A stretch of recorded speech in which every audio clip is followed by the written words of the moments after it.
Comment se déroule la combustion complète du butane, la combustion en flamme bleue? Pour le savoir, nous allons regarder une expérience en vidéo. J'allume un bec benzène et je le règle sur la flamme bleue. Je place une coupelle propre dans la flamme. On n'observe aucun dépôt. Je place ensuite un verre à pied retourné au-dessus de la flamme et on voit apparaître très rapidement de la buée, c'est-à-dire de l'eau.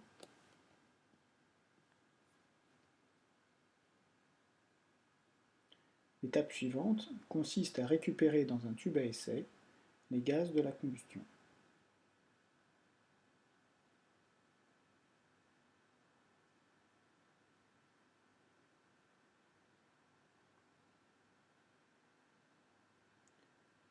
J'y ajoute de l'eau de chaux.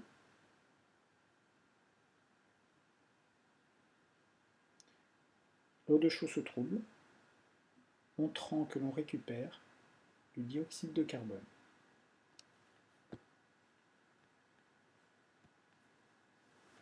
Sauras-tu répondre à ces différentes questions? D'après cette vidéo, quels sont les réactifs de la combustion? Un petit indice peut-être, les réactifs sont le combustible et le comburant. Deuxième question, quels sont les produits de la combustion complète du butane? Et enfin, quel est le bilan chimique de cette combustion?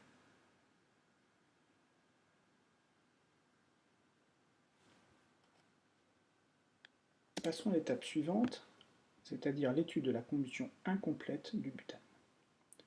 Deuxième vidéo.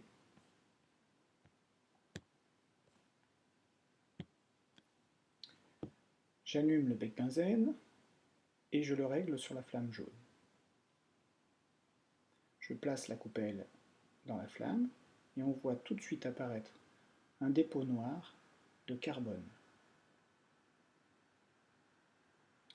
Le verre à pied nous laisse apparaître encore la présence de buée, c'est-à-dire d'eau.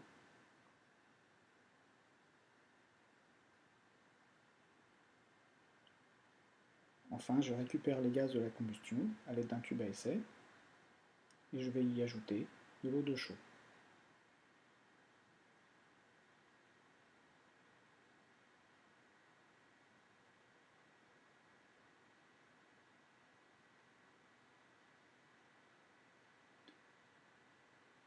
Encore une fois, celle-ci se trouve, prouvant que la combustion incomplète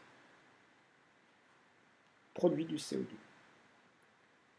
Un dernier produit n'est pas mis en évidence ici, c'est le monoxyde de carbone, car il est indétectable avec les moyens simples que l'on a.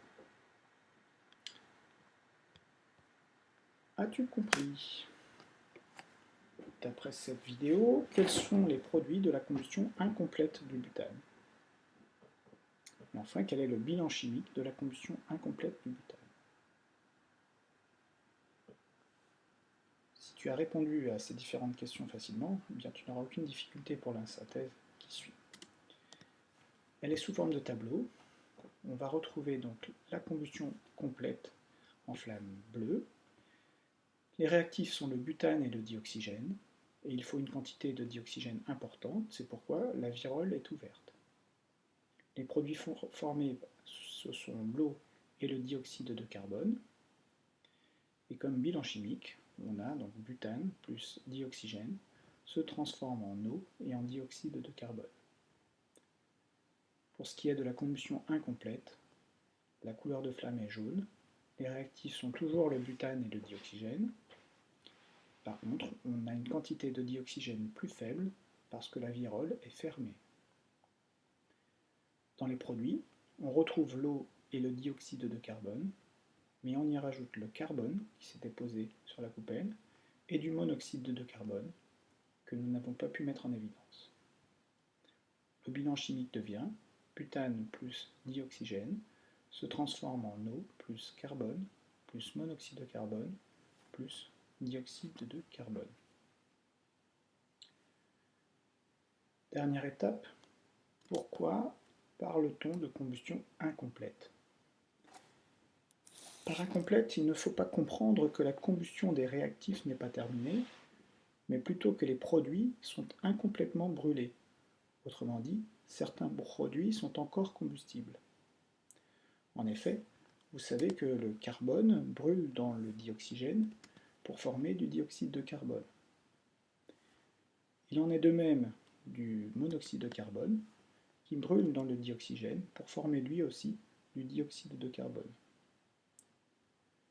Ainsi, avec une quantité trop faible de dioxygène, on ne peut pas mener à bout la combustion.